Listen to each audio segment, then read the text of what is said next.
À la une de l'actualité ce mercredi, la reprise du procès dit du coup d'État manqué de septembre 2015. Après des heures de débat entre avocats et parquet, l'audience a été suspendue pour suspicion de partialité du président de la Chambre de première instance. La colère du SINASEB, le syndicat national des secrétaires du Burkina. Il a entamé ce mercredi un sit-in de 3 jours pour exiger plus de considération de la part du gouvernement. Un avertissement car d'autres actions pourraient être engagées en cas de non-satisfaction à l'issue de ce mouvement. Bobo Dioulasso s'apprête à vivre 7 jours de manifestations culturelles. La Semaine nationale de la culture, c'est du 24 au 31 mars prochain. À 72 heures du lancement des activités, l'état des préparatifs dans cette édition. Soyez les bienvenus sur BF1. Seydou Ouedraogo, récusé par les avocats de la défense. Le président de la Chambre de première instance, nommé par le ministre de la Justice, lui-même partie civile, ne saurait rendre un jugement impartial dans le dossier du putsch manqué. Conséquence de cette récusation des avocats, l'audience a été suspendue pour reprendre demain jeudi. Roméo Kweta, Luc Pagbelgem. Audience suspendue pour reprendre le lendemain 22 mars, annonce le président de la Chambre de première instance, 8h30 après la reprise du procès du putsch manqué de 16 septembre 2015. Les avocats de la défense, qui ont refusé dans un premier temps de plaider devant une juridiction irrégulièrement constituée, sont revenus à la charge dans la soirée avec une récusation soulevée contre le président de la Chambre de première instance, en la personne du juge Seydou Ouedraogo. Le camp des accusés a de sérieux doutes sur l'impartialité du président du tribunal qui le juge. La récusation a consisté à 2 points. Elle concerne d'abord le président lui-même, Seydou Ouedraogo, et la partie donc défense estime que le président Seydou a été nommé, n'est-ce pas, par le ministre de la Justice, Bagoro. Et il se trouve que Bagoro lui-même, en personne, est partie civile dans la même procédure. Et qu'il y a des raisons vraiment de suspecter son impartialité. Voilà. Donc ça, c'est la première cause donc, de suspicion et de récusation. Mais ensuite, le deuxième élément, c'est que on considère que le président Seydou a posé des actes dans la procédure avant cette instance-là et que ces actes qu'il a posés, on a considéré qu'il l'a posé en tant qu'administrateur. Or, il y a une disposition du Code de justice militaire qui permet de récuser, n'est-ce pas, justement les juges, toutes les fois où ils sont intervenus dans la procédure, n'est-ce pas, en tant que juge, en tant que président ou en tant qu'administrateur donc de la chambre de contrôle au niveau de l'instruction. Le parquet qualifie d'irrecevable la requête de la défense avant que la partie civile renchérisse. Pour l'autre camp d'avocats, quoique la suspicion d'impartialité soulevée soit légitime, il n'existe pas de motif objectif suffisant pour récuser les juges. Nous comprenions qu'il puisse y avoir des suspicions au regard de ce qu'ils ont appelé une manifestation pouvant entraîner, si vous voulez, une suspicion sur la partialité des juges. Mais nous avons dit que, de notre avis, au regard des dispositions de la loi, cette suspicion, quand bien même nous pouvons la comprendre, n'est pas assez grave selon les termes de la loi parce que ce n'est pas toute suspicion qui est cause de récusation. Et cette suspicion-là, nous la comprenons, mais elle ne peut pas être cause de récusation parce que le ministre, ayant agi dans ses fonctions, étant partie civile de par la loi, de par la Constitution, nous ne voyons pas comment on peut dire que cet élément suffit à dire qu'il aurait choisi des juges acquis à sa cause pour juger son affaire. De 9h à 17h30, le procès n'a avancé d'un iota, constatent les avocats de la partie civile. Jusque-là, aucune question de fond n'a été abordée. L'audience annoncée pour reprendre ce jeudi sera consacrée à l'examen des mémoires et les exceptions n'ont pas encore été soulevées. En rappel, l'audience avait été suspendue le 27 février parce que la défense dénonçait l'irrégularité dans la nomination du président de la Chambre de première instance. 21 jours après, l'audience reprend ce 21 mars et a du mal à avancer. Débat assez houleux ce mercredi entre avocats de la défense et ceux de la partie civile, je vous le disais tantôt. Les deux parties s'accusant mutuellement. Nos reporters sur place ont pu recueillir pour nous les arguments défendus par chacun. Suivez. Non, il préside une juridiction selon le décret qui a été supprimé. Donc on a un problème. C'est vrai, le magistrat, il a été désigné, mais président d'une juridiction qui a été expressément supprimée par la loi. Voilà le débat, on n'a pas dit de ne pas juger. Mais est-ce que vous-même, face à une situation comme ça, les préalables s'imposent? On fait comment? C'est de ça qu'il s'agit. Ils veulent donner l'impression qu'on ne veut pas être jugé. Non, mais on fait comment pour que ça se passe très bien? Ce qui est attendu, ce n'est pas une parodie de justice. C'est une bonne décision pour que le peuple puisse quand même tirer les leçons pour l'avenir. Voilà. Non, nous ne les comprenons pas parce que du point de vue du droit, ce ne sont pas tout simplement des arguments, ce ne sont pas des moyens sérieux.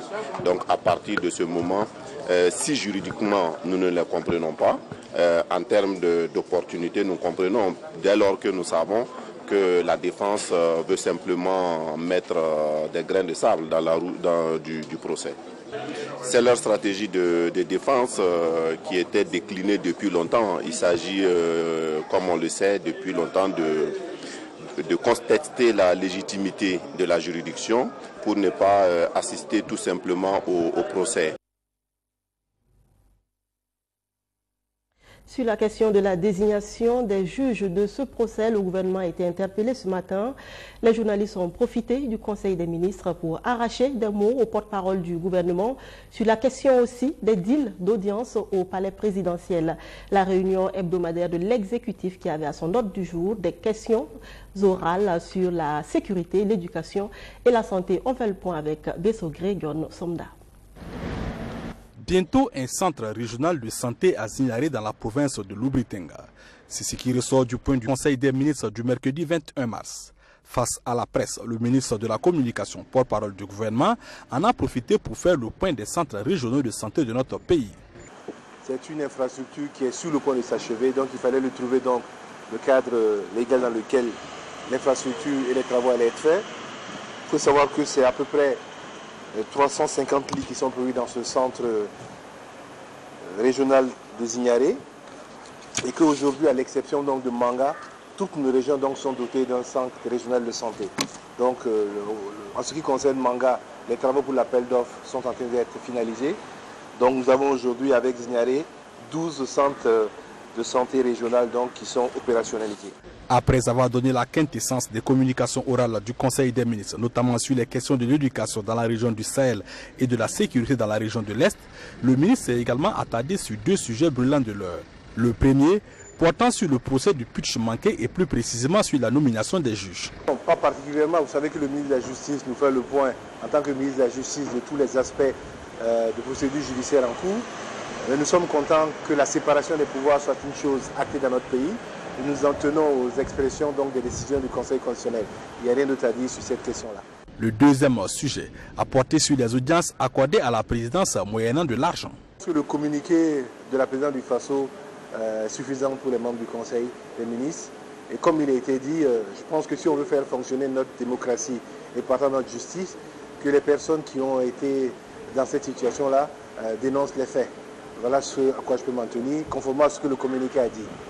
Avant de prendre congé des journalistes, le ministre de la Communication a annoncé le soutien de lui au mois aux victimes des attentats terroristes du 2 mars dernier.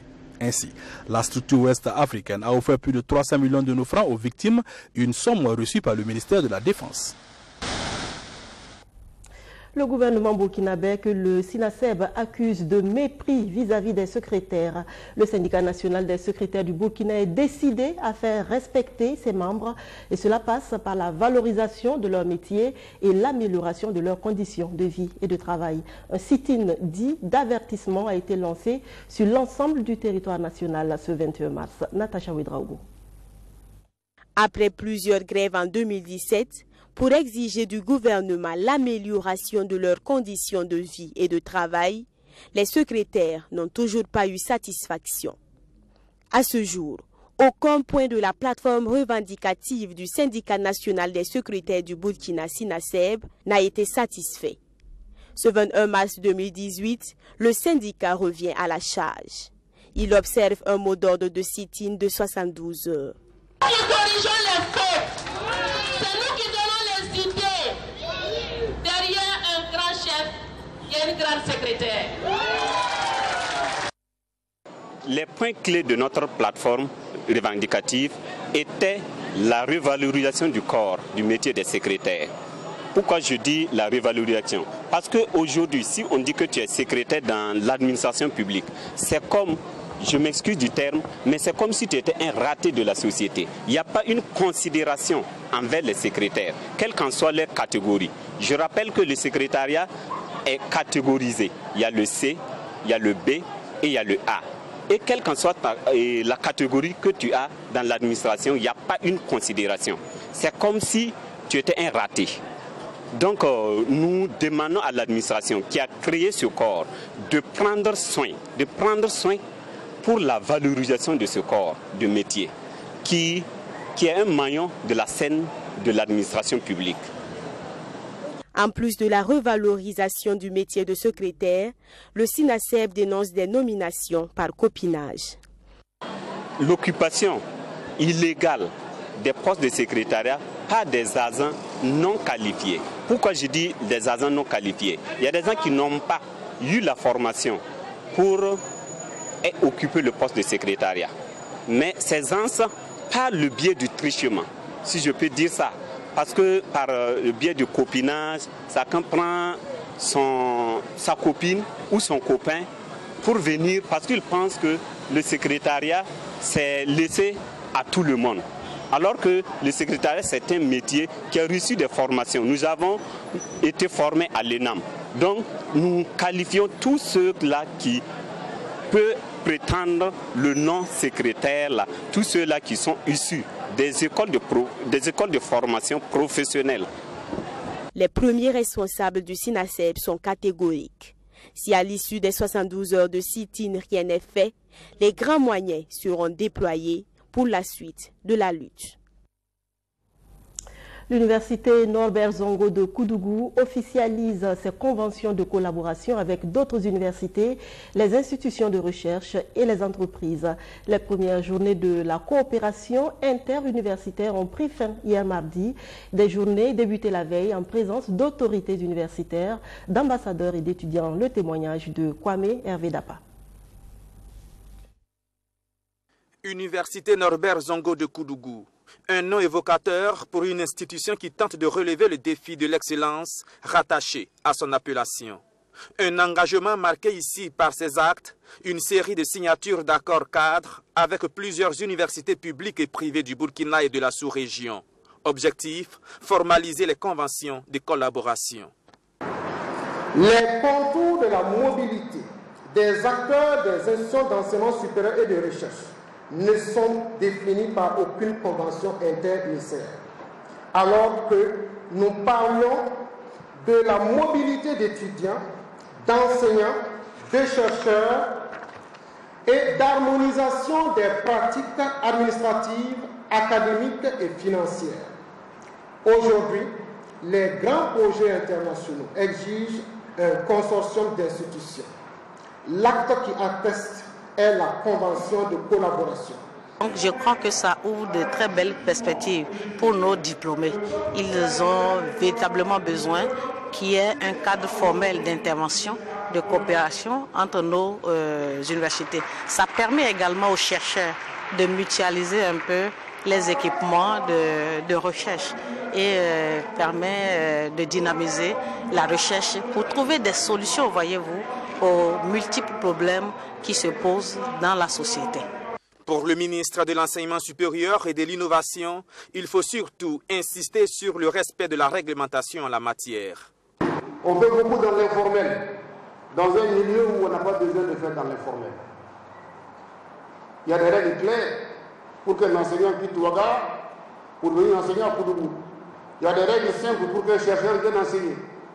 Nous sommes tellement dans l'informel que par les présidents, même les chefs de département ne sont même pas au courant à quel moment l'enseignant est parti en mercenariat quelque part. Donc il faut des textes clairs pour organiser tout ça. Outre les universités, ces signatures d'accords ont aussi concerné les instituts de recherche et les entreprises. À travers donc la signature de cet accord, l'ONATEL va donc déjà permettre dans le cadre donc, du volet appui à l'amélioration de la connectivité, augmenter les bandes passantes des connexions existantes d'une part, et d'autre part dans les mois à venir, l'ONATEL va installer spécifiquement donc, pour l'université Norbert Zongo un réseau Wi-Fi avec des tarifs de connexion étudiés pour l'ensemble du corps professoral et des étudiants de l'université Norbert Zongo. Régularisation et défi de la coopération universitaire internationale, c'est sous ce thème que l'université Norbert Zongo a organisé ses premières journées de la coopération interuniversitaire. L'université pour eux, c'est peut-être plus possible, mais une autre opportunité s'offre à eux, la formation technique et professionnelle des années après avoir abandonné l'école au profit de l'orpaillage. Ils sont environ 60 jeunes de la région du Nord à bénéficier de cette seconde chance proposée par des ONG et l'Union européenne. Roméo Kuita. Le regard profond, le petit Moumouni Ouedraogo sait qu'il vient de loin. Margot. Petit village situé à une trentaine de kilomètres de Waiguya. C'est de là que provient ce jeune homme de 18 ans. Ces journées, il est passé sur des sites d'orpaillage à la recherche de l'or. Ce n'était pas du tout facile sur les sites d'orpaillage. Lorsque j'y allais, je pouvais passer plus de 3 mois sans rien avoir. La recherche de l'or a eu raison de ses études. Et pourtant les études, Moumouni y tenait. Le souci viendrait plutôt des parents qui, eux, voulaient du concret. En tant qu'aîné de sa famille, le jeune écolier qu'il fut ne trouva d'autre choix que d'abandonner les cours au profit de l'orpaillage où il espérait gagner rapidement de l'argent. Après plus de 2 années passées sur les sites d'orpaillage, ce jeune de 18 ans retrouve une nouvelle vie. Un nouveau départ qui s'offre à lui grâce au consortium des ONG Educo et Christian Children's Fund of Canada dans leur projet intégré de protection, de retrait et de réinsertion des enfants des sites d'orpaillage au nord du Burkina Faso. Un projet financé par l'Union européenne. On a d'abord été approché par les gens d'Educo qui ont dit qu'ils voudraient que les enfants qui travaillent sur le site-là viennent suivre une formation afin d'abandonner le site. Ils sont une soixantaine de jeunes retirés des sites d'orpaillage. Tous bénéficient d'une formation technique et professionnelle au Centre régional de formation professionnelle de Waiguya. Ils y apprennent la couture, la mécanique et la menuiserie entre autres. Ils se donnent à la formation. Tout ce que tu les donnes à faire, ils le font sans problème. Donc c'est ça vraiment, je me sens avec eux. Et avec la formation qu'ils sont en train de suivre, ils sont tout empressés même pour finir tout ce qu'ils sont en train de faire pour avancer. Après un peu plus d'1 mois de formation, l'enseignante dit être satisfaite de la capacité d'adaptation des apprenants. Le petit Moumouni, lui, ne souhaite plus jamais retourner sur les sites d'orpaillage. Si quelqu'un me demandait de retourner sur les sites miniers, je dirais que la personne ne veut pas mon bien du tout. D'abord, c'est difficile le travail, mais c'est très dangereux aussi parce que quelquefois, les gens meurent dans les trous. La formation dure 1 année à l'issue de laquelle les apprenants sont suivis et coachés. Toute chose qui devrait favoriser leur insertion socio-professionnelle. Pour la 2e fois, Ouagadougou va abriter le Salon du développement durable des villes africaines. L'événement a lieu du 12 au 14 avril prochain. Les hommes de médias ont pris connaissance hier des grands axes. Samira Samandoulgou, Mamounata Kabouré. Contribuer au développement durable des villes, c'est la mission que s'est assignée Cité Branchée, une entreprise de services et de conseil en environnement. Et pour l'atteinte de cet objectif, elle organise un salon du développement durable des villes africaines. Ce salon, qui est à sa 2e édition, se tiendra du 12 au 14 avril prochain sous le thème Culture et développement durable. DEVA vise à rapprocher toutes les parties prenantes du développement durable autour de la même table. Nous avons choisi le thème Culture et développement durable car nos façons de vivre, d'habiter, de se nourrir et d'interagir avec notre environnement sont conditionnées par notre culture. Mais quelle est donc cette culture? Quels sont les piliers qui sustentent notre société burkinabé? Quels sont les défis auxquels nous faisons face en matière de développement durable? Comment les relever avec brio? Voici autant de questions auxquelles DEVA 2018 tentera de répondre. Expositions et panels constituent les activités phares du deuxième salon du développement durable des villes africaines. L'innovation cette année, c'est la construction d'un village traditionnel. On va faire un aménagement traditionnel, c'est-à-dire on va prendre les trois grands groupes ethno-culturels et on va essayer de représenter les sous-groupes qui ont un habitat traditionnel particulier. Donc ça va permettre aux gens de voir par exemple une case Kassena, l'habitat aussi traditionnel, les greniers, interagir avec tout ça mais à petite échelle parce que c'est un demi de la taille normale de ce type d'habitat traditionnel-là. C'est ce qu'on trouve au village en fait en général. Développement durable rime avec économie verte, de quoi susciter l'adhésion de Bachir Ismaël Ouedraogo, co-parrain de l'événement. Nous ne sommes pas sans ignorer que le développement durable aussi va aussi avec l'efficacité énergétique. Et si on a une bonne gestion de l'énergie dans nos villes, dans nos campagnes, ça peut nous amener à aller à avoir, ou du moins à atteindre un développement durable à travers les énergies renouvelables. Cette deuxième édition va connaître la participation de pays comme le Bénin, la Côte d'Ivoire et le Sénégal.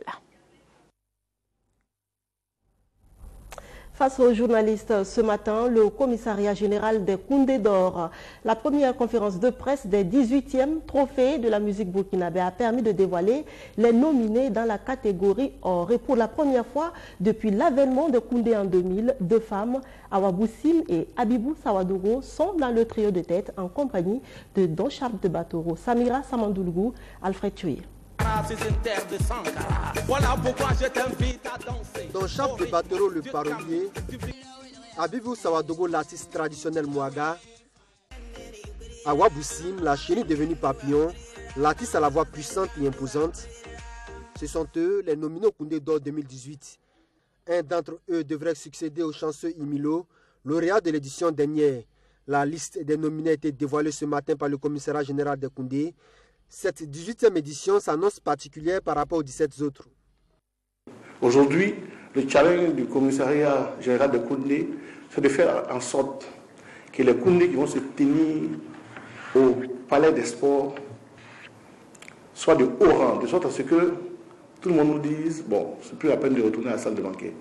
Cette année, la grande particularité, c'est qu'on a la chance d'avoir deux dames en compétition. Et puis, ces deux dames ont la particularité de valoriser le terroir, la musique du terroir burkinabé. 2017-2018 n'aura pas été l'année des grosses productions. On note une régression dans les productions artistiques et cela s'explique par plusieurs raisons. De plus en plus, il faut être du milieu pour comprendre. Il n'y a plus de mécènes ou bien des gens hors milieu qui mettent de l'argent dans la production. De plus en plus, les producteurs ont du mal à rentabiliser les albums et ils sont obligés d'organiser des spectacles ou bien de vivre des spectacles de leurs artistes. Parce que le spectacle, moi, on ne pirate pas. Chaque fois que tu joues, ça c'est clair, on ne peut pas pirater, copier Floby pour aller vous donner quelque part sur scène à Kaya ou bien à Gouet ou bien à Dori. Tout le monde connaît Floby, donc on ne peut pas pirater ces spectacles. Mais par contre, les œuvres musicales sont tellement piratées que aujourd'hui c'est devenu un peu difficile. Depuis 17 ans, la cérémonie des Koundé se tient chaque dernier vendredi du mois d'avril. Et cette année ne va pas déroger à la règle. Le baromètre de la musique burkinabé se tiendra le 27 avril prochain au Palais des Sports de Ouaga 2000. La Semaine nationale de la culture Bobo 2018 va débuter dans exactement 3 jours. Le comité d'organisation était prêt à 85% lundi dernier quand il faisait à la presse l'état des préparatifs sur place à Bobo Dioulasso, le compte-rendu d'Arsène Konditomde. Le comité d'organisation de la 19e édition de la Semaine nationale de la culture SNC met les petits plats dans les grands pour réussir l'événement. Face à la presse ce 19 mars, le comité a présenté l'ossature de la Biennale de la culture édition 2018. Plus de 1200 compétiteurs sont attendus dans les 5 catégories retenues, 30 000 festivaliers de plusieurs pays sont attendus et quelques innovations ont été apportées. À ce jour, on peut dire que nous sommes très avancés, pour ne pas dire que nous sommes quasiment prêts pour accueillir les festivaliers et les participants à la SNC 2018. L'autre grande activité de la SNC, c'est la participation des enfants aux activités de la SNC. Et là, c'est à l'espace rencontre de Dafra. Et pour cette édition, plusieurs types d'activités sont proposées. Il y aura la visite de certaines activités du festival, telles que la visite de la maison de la culture au niveau des activités qui y sont menées, mais aussi la visite même de la foire artisanale, les expositions au niveau des musées. La présente conférence de presse a également été l'occasion pour les organisateurs de la 19e SNC de rassurer un tant soit peu les participants quant à leur sécurité. On l'a dit aussi la dernière fois, un travail assez intense a été fait avec les forces de défense et de sécurité au niveau de la région. Leur implication, les propositions qui ont été faites traduisent vraiment ce souci d'assurer véritablement la sécurité des festivaliers. Pas seulement des festivaliers, mais de toute la population aussi de Boubou-Tulasso. Autre point au menu des échanges, la sempiternelle question de logement des festivaliers qui se pose à chaque édition. Là encore, le comité s'est voulu rassurant.